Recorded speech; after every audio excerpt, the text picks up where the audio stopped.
أعوذ بالله من الشيطان الرجيم بسم الله الرحمن الرحيم قال فما بال القرون الأولى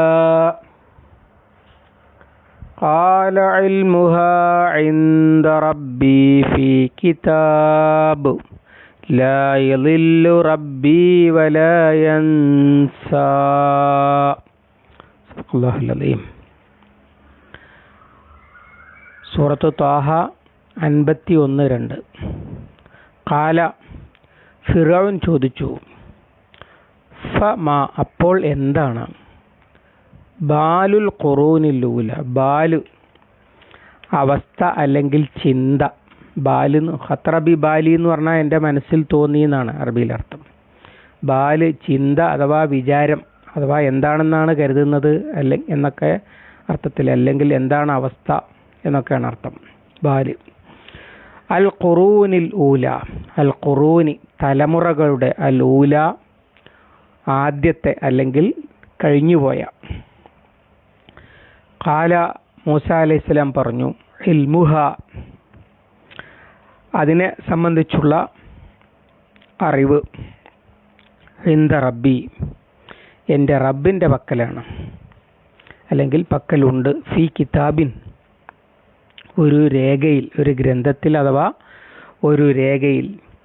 ലാ യളില്ലു റബ്ബി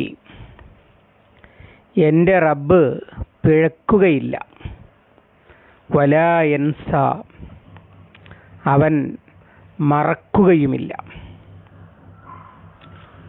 മൂസ അലൈഹിസ്സലാമിൻ്റെ മറുപടി, ഫിറൗന്റെ ചോദ്യം ആരാണ് നിങ്ങളുടെ റബ്ബ് എന്നാണ്. അപ്പോൾ എല്ലാ സൃഷ്ടികൾക്കും എല്ലാ വസ്തുക്കൾക്കും അതിൻ്റെ പ്രകൃതി നൽകുകയും അതിൻ്റെ പ്രകൃതിക്കനുസരിച്ച് ജീവിക്കാൻ വഴികാട്ടി കൊടുക്കുകയും, അഥവാ ഞങ്ങൾക്ക് ഞങ്ങളുടെ പ്രകൃതി നൽകുകയും അതനുസരിച്ച് എങ്ങനെയാണ് ജീവിക്കേണ്ടത് എന്ന് കാണിച്ചു തരികയും ചെയ്ത റബ്ബ് എന്ന് മറുപടി പറഞ്ഞു. സ്വാഭാവികമായും അതൊക്കെ ഞാനാണ് ചെയ്യുന്നത് എന്നോ, അല്ലെങ്കിൽ അത് വേറെ ആരെങ്കിലും, ഞാൻ ആരാധിക്കുന്ന വേറെ ദൈവങ്ങളാണ് ചെയ്യുന്നത് എന്നോ അങ്ങനെയൊന്നും പറയാൻ ഫിറൗനിന് കഴിയില്ലല്ലോ. കാരണം ഫിറൗനിനെ സൃഷ്ടിച്ചത് അവനല്ല, മാതാപിതാക്കളുണ്ട്, തലമുറകളുണ്ട്. ഫിറൗൻ അന റബ്ബുക്കുമുൽ അഅ്ല എന്ന് പറയുന്നത് തന്നെ ആര് എങ്ങനെ ജീവിക്കണമെന്ന് ഇപ്പോൾ ഞാൻ തീരുമാനിക്കും, ഞാൻ പറഞ്ഞതനുസരിച്ച് വേണം ജീവിക്കാൻ എന്ന് മാത്രമേ അതിൻ്റെ അർത്ഥമുള്ളൂ. അതുപോലും വളരെ പരിമിതമാണ്, എല്ലാ കാര്യത്തിലുമല്ല. ഒരുപാട് കാര്യങ്ങളിൽ ഫിറൗന് കൽപ്പിക്കാൻ കഴിയില്ല. ഭക്ഷണം ഇന്നത് കഴിക്കണമെന്ന് തീരുമാനിക്കാൻ പറ്റും, അല്ലാതെ കഴിക്കാതെ ജീവിക്കാൻ പറ്റും, അത് പ്രകൃതിക്ക് ചേരുന്നതല്ല. ആണ് പെണ്ണാകണമെന്നും പെണ്ണ് ആണാകണമെന്നും കൽപ്പിക്കാൻ കഴിയില്ല. ജനിക്കുന്നത് ആരാകണമെന്ന് കൽപ്പിക്കാൻ കഴിയില്ല. ഇങ്ങനെ അതിലൊന്നും ഇടപെടാൻ വളരെ കുറഞ്ഞ റോള് മാത്രമേ ഭരണാധികാരി എന്ന നിലയ്ക്ക് ഫിറൗന് ഉണ്ടാക്കുകയുള്ളൂ. അതുകൊണ്ടായിരിക്കണം ഫിറൗൻ പിന്നെ തർക്കിക്കാൻ നിന്നില്ല.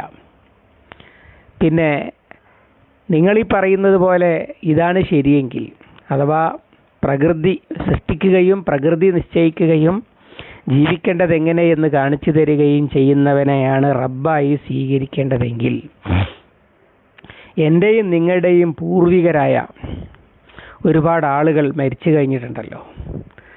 അവരിൽ വിഗ്രഹാരാധന നടത്തി ജീവിച്ചവരുണ്ട്. ഇതിൻ്റെ മുമ്പുള്ള ഫിറൗന്മാർക്ക് വഴിപ്പെട്ട് അവരെ റബ്ബുകളായി സ്വീകരിച്ചവരുണ്ട്.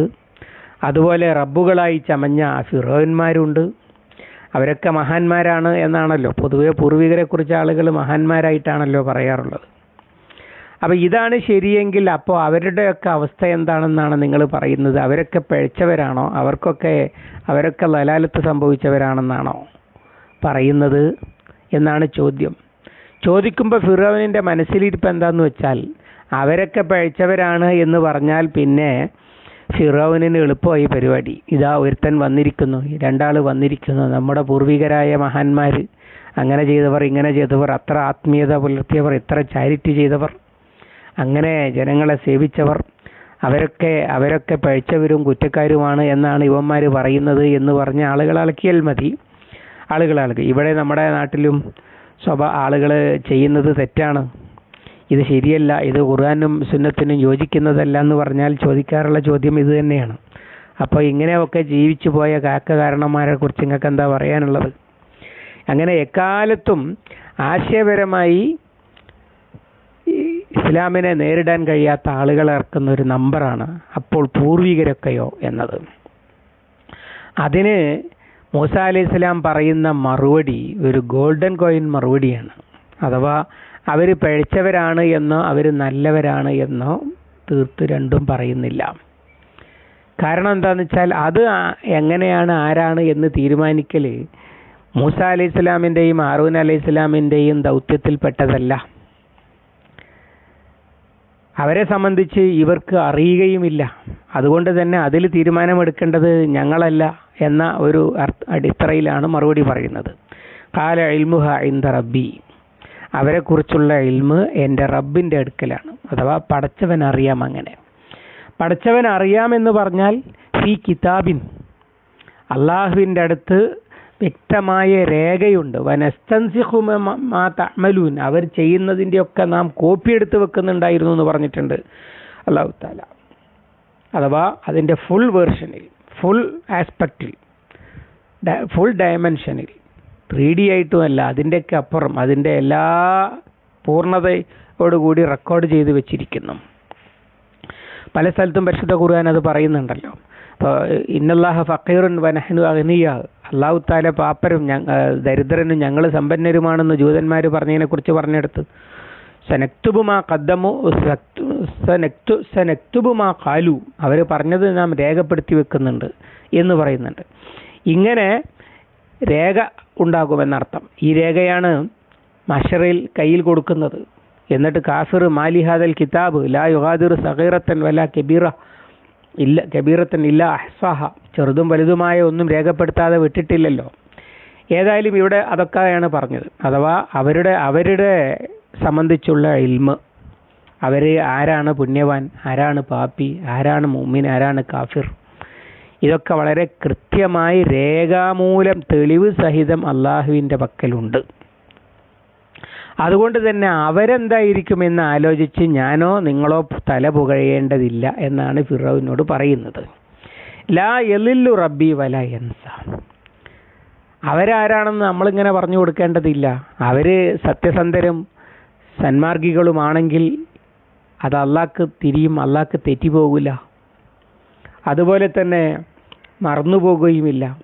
ഇനി അവർ ദുർമാർഗത്തിലാണെങ്കിൽ അള്ളാഹു ദുനിയാവിൽ അവർ വലിയ സ്ഥാനമാനങ്ങൾ അലങ്കരിച്ചവരാണ് എന്നൊക്കെ കണ്ടിട്ട് അവരുടെ ബാക്കി അമലുകൾ നോക്കാതെ, അവരുടെ മനസ്ഥിതി നോക്കാതെ അവരെ അങ്ങ് പരിഗണിച്ചു പോവുക, അതും സംഭവിക്കുകയില്ല. അതാണ് രണ്ടും സംഭവിക്കുകയില്ല. ലാ യളില്ലു റബ്ബി.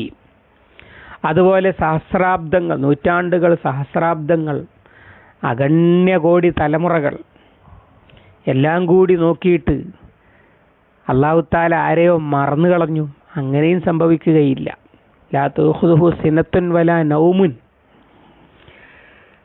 അവന് ഉറക്കമോ മയക്കമോ ബാധിക്കുകയില്ല എന്ന് പറഞ്ഞില്ല ആയത്തുൽ കുർസിയിൽ. എന്നതുപോലെ എൻ്റെ റബ്ബ് അതൊന്നും മറന്നു പോകുകയില്ല എന്നാണ് മൂസ അലൈഹി സ്വലാം പറയുന്ന മറുപടി.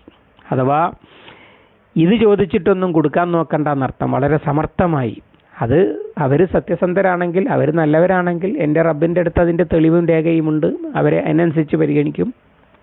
അല്ല, അവർ ദുഷ്ടന്മാരാണെങ്കിൽ അവരതിനനുസരിച്ച് പരിഗണിക്കും. തിൽക ഉമ്മത്തുൻ ഖദ് ഖലത് ലഹാ മാ കസബത് വഅലൈഹാ മക്തസബത്, അതൊക്കെ കഴിഞ്ഞുപോയ ഒരു തലമുറയാണ്.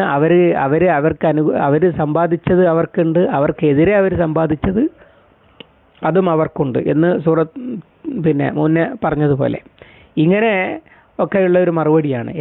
ഇത് നമ്മളും മനസ്സിലാക്കേണ്ട ഒരു മറുപടിയാണ്. ഇവിടെയും വലിയ ചർച്ചയാണ്. മുൻഗാമികൾ, നമ്മുടെ പാരമ്പര്യം, നമ്മുടെ കാരണവന്മാർ, അവരൊക്കെ എങ്ങനെയാണെന്നിട്ട് അത് നോക്കലല്ല മനുഷ്യരുടെ പണി. അവരെ പറഞ്ഞതുകൊണ്ടൊന്നും അള്ളാഹുവിൻ്റെ അടുത്ത് ആരും രക്ഷപ്പെടുകയുമില്ല. അതുകൊണ്ട് തന്നെ ഞാൻ ചെയ്യുന്നത് ശരിയാണോ അല്ലേ എന്ന് ഉറപ്പിക്കലാണ് യഥാർത്ഥത്തിൽ മനുഷ്യൻ ബുദ്ധിപൂർവമായി ചെയ്യേണ്ടത്. പിന്നെ പറയുന്നത് അത് ഒരു കേവല സങ്കല്പമല്ല, ചുറ്റുപാടും ഒന്ന് നോക്കിയാൽ ആ അള്ളാഹുവിനെ, അവൻ്റെ കഴിവും ഒക്കെ ആർക്കും മനസ്സിലാകുമെന്ന് അള്ളാഹു അതിനോട് ചേർത്ത് പറയുന്നതാണ് അടുത്ത ആയത്തുകൾ. ഇൻഷാ അല്ലാഹ് അടുത്ത ദിവസം അള്ളാഹു അനുഗ്രഹിക്കുമാറാവട്ടെ. അല്ലാഹുമ്മ അല്ലിംനാ മാ യൻഫഉനാ വൻഫഅനാ ബിമാ അല്ലംതനാ റബ്ബനാ സിദ്നാ ഇൽമൻ വഫഹ്മൻ വദിഖ്ഖത്തൻ വനളറാ. اللهم اجعل القرآن ربيع قلوبنا ونور صدورنا وجلاء حزننا وذهاب همنا وغمنا. ربنا تقبل منا إنك أنت السميع العليم وتب علينا إنك أنت التواب الرحيم واغفر لنا يا غافر المذنبين. وصلى الله على محمد وعلى آله وصحبه وسلم والحمد لله رب العالمين.